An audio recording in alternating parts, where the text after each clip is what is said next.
এবার শেখ হাসিনা পরিবারের বিরুদ্ধে চলছে সাক্ষ্য গ্রহণ। আরো বিস্তারিত জানিয়ে দিব। এদিকে তারেক রহমানের নেতৃত্বে নির্বাচনে অংশ নেবে বিএনপি, বললেন হুমায়ুন কবির। এবার দাবি আদায়ে নভেম্বরে একই মঞ্চ থেকে কর্মসূচি দিতে চায় ইসলামী দলগুলো। এদিকে নানকের ঘনিষ্ঠ সহচর মারুফ সহ আওয়ামী লীগের ৮ জন নেতাকর্মী গ্রেফতার। আরো জানিয়ে দিব, এবার রোহিঙ্গাদের জন্য নতুন সহায়তার ঘোষণা দিল যুক্তরাষ্ট্র ও যুক্তরাজ্য। এদিকে গভীর নিম্নচাপে উত্তাল সাগর, সমুদ্র বন্দরে ৩ নম্বর সতর্ক সংকেত। এবার এনসিপির সংবাদ সম্মেলন বয়কট করলেন সাংবাদিকরা।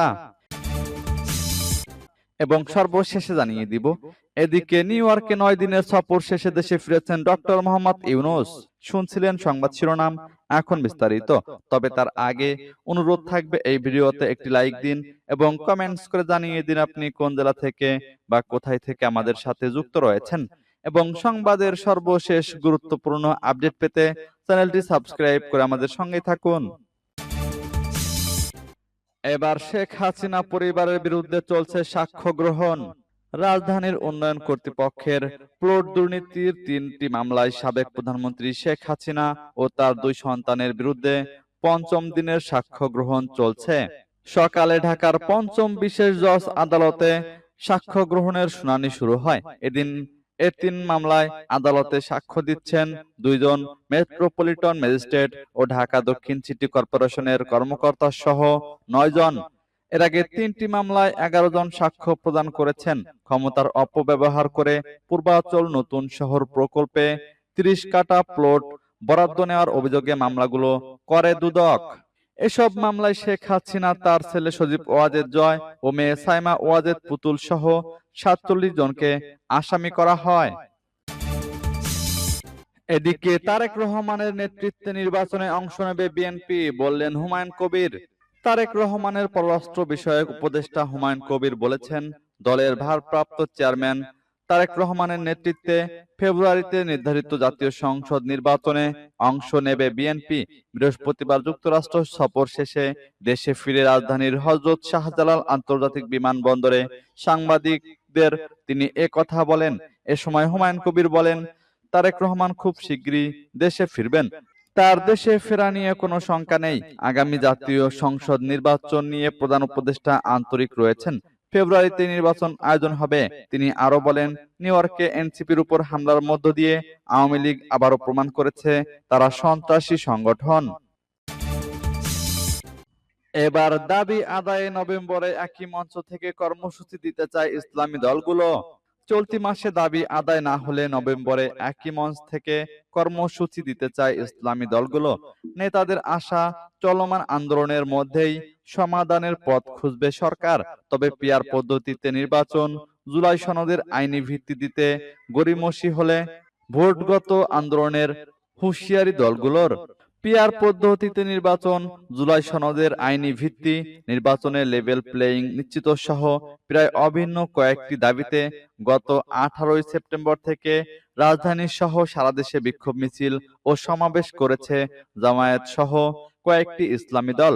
সরকারের পক্ষ থেকে এখনো ইতিবাচক সাড়া না পাওয়ায় মঙ্গলবার সংবাদ সম্মেলন করে একগুচ্ছ কর্মসূচি নিয়ে দ্বিতীয় ধাপের কর্মসূচি ঘোষণা করেছে দলগুলো। নেতাদের আশা, চলতি মাসে কর্মসূচির মধ্যেই সরকারের পক্ষ থেকে মিলবে ইতিবাচক সাড়া। বাংলাদেশ খেলাফত মজলিসের আমির মামুনুল হক বলেন, জুলাই সনদের বাস্তবায়নকে কেন্দ্র করে যারা এই আন্দোলনে সহমত পোষণ করেছে, আমরা মনে করি রাজপথে আন্দোলনের মাধ্যমে এটা অর্জন করতে হবে। আমরা মনে করি এটা আমাদের দাবি উত্থাপিত হয়েছে, কিছু আন্দোলন হয়েছে, আলোচনা চলছে, এর মধ্যে দিয়েই জুলাই সনদের যে আইনি ভিত্তি সেটা বাস্তবায়িত হয়ে যাবে বলে আমরা আশাবাদী। এদিকে নানকের ঘনিষ্ঠ সহচর মারুফ সহ আওয়ামী লীগের ৮ জন নেতাকর্মী গ্রেফতার। সাবেক মন্ত্রী জাহাঙ্গীর কবির নানকের ঘনিষ্ঠ সহচর মারুফ হোসেন মুকুল সহ আওয়ামী লীগ ও এর অঙ্গ সংগঠনের ৮ জন নেতাকর্মীকে গ্রেফতার করেছে ঢাকা মহানগর গোয়েন্দা পুলিশ। ঢাকা মহানগর গোয়েন্দা পুলিশ এ তথ্য জানিয়েছে। এদিকে শেখ হাসিনার জন্মদিন পালনকালে সাতক্ষীরা জেলা আওয়ামী লীগের সাংস্কৃতিক বিষয়ক সম্পাদক শামীমা পারভীন রত্নাকে গ্রেপ্তার করেছে পুলিশ। পুলিশ সূত্রে জানা গেছে, রোববার রাতে সাতক্ষীরা সুলতানপুর ক্লাবে শেখ হাসিনার জন্মদিন পালন করা হচ্ছে। খবর পেয়ে পুলিশ ঘটনাস্থলে পৌঁছালে সকালে পালিয়ে যায়। এ সময় পিটিআই মাঠ এলাকা থেকে রত্নাকে গ্রেপ্তার করা হয়। শামীমা পারভীন রত্না সাতক্ষীরা জেলা আওয়ামী লীগের সাংস্কৃতিক বিষয়ক সম্পাদক। সাতক্ষীরা থানার ভারপ্রাপ্ত কর্মকর্তা ওসি মোহাম্মদ শামিনুল হক গ্রেপ্তারের বিষয়টি নিশ্চিত করেছেন।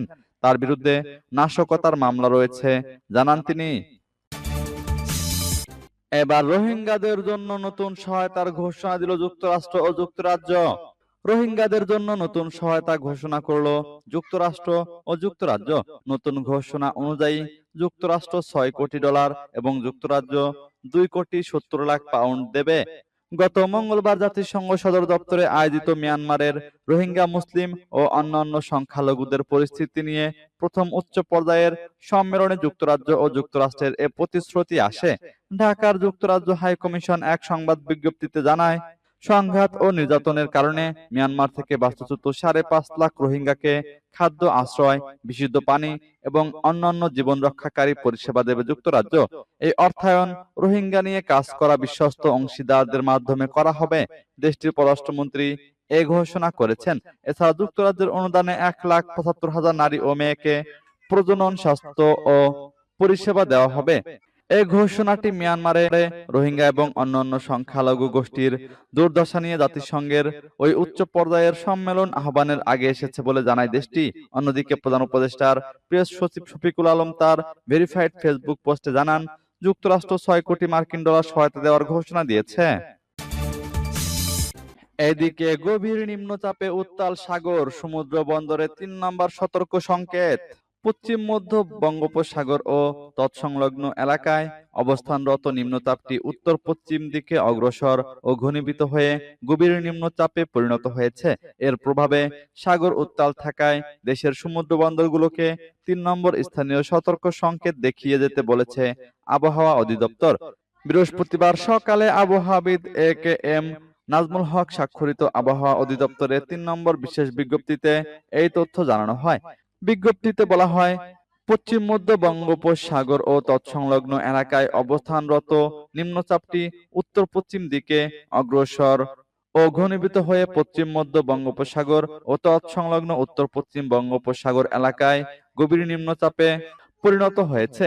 এটি আজ সকাল 6টায় চট্টগ্রাম সমুদ্রবন্দর থেকে 875 কিলোমিটার দক্ষিণ পশ্চিমে, কক্সবাজার সমুদ্রবন্দর থেকে 830 কিলোমিটার দক্ষিণ পশ্চিমে, মংলা সমুদ্র বন্দর থেকে 735 কিলোমিটার দক্ষিণ পশ্চিমে এবং পায়রা সমুদ্র বন্দর থেকে 740 কিলোমিটার দক্ষিণ পশ্চিমে অবস্থান করছিল।